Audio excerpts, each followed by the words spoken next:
else to get united. Like, what we gotta do is meet everybody on 149th Street at the bench. There's 3 things that have really changed within graffiti over the past 10 years that I want to go ahead and talk about, which on that note, a lot more has changed over the past 10 years. So if you feel like adding stuff to the video, feel free to drop it in the comments down below. Now, one of the first things I noticed that changed over the past 10 years was the sticker community and how the graffiti community interacted with them. Graffiti artists kind of saw people who only use stickers as being cowards, and that kind of perspective has shifted within recent years. And this one might be the one that's happened like closer to 2010, earlier on in these 10 years, if you will. But I remember when I very first started doing YouTube and I asked people like, hey, what do people think about stickers? There was this huge divide between just flat out graffiti artists and then the people that did stickers. And it was like this massive chasm where graffiti artists didn't have a lot of respect for people who exclusively did stickers. And I think a lot of that has changed over the past recent years. To put it flatly, I think people just enjoy really nice art, right? Like whether it's a dope hand style or a throwy or a really sick sticker of any kind, whether it has an image on there, as long as it's good, people like it. That increase in quality, I think, just raised the appeal for stickers, and as a result, raised the appreciation for stickers as well. That's just how it comes off to me, though. I've always been like a far admirer of stickers. I never really like got too involved with them, but I've always admired from afar. There is a different change that I've seen happen over the last 10 years that it just blows my mind. It really does. I don't get this one, but online beefs is something that I've seen spark up, and people actually take it seriously.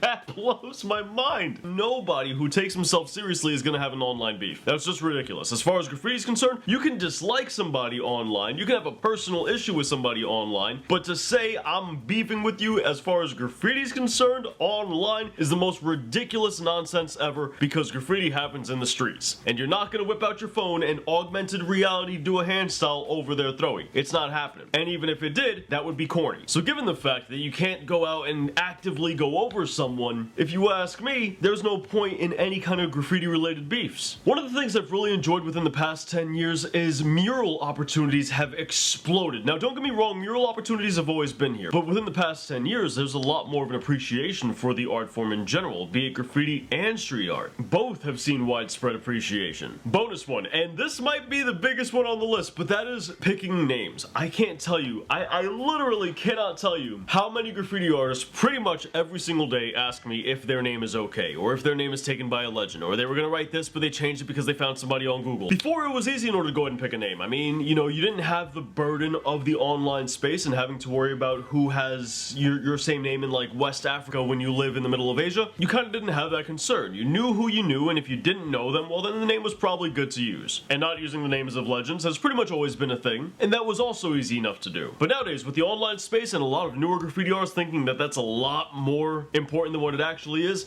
they'll go ahead and Google somebody, not even find a profile. They'll just see a Google Images photograph that has their same name in it, and they'll go, no, I'm not using the name. On that same topic, people will continue to do a little bit more research, and maybe the photo they find is somebody who's got like 100,000 followers, 200,000, 500,000, a million followers, and they'll think, can't use the name. I can't tell you how many people have come to my videos and went, hey dude, I'm thinking about changing my name because I write Grim. I'm not a legend. Me?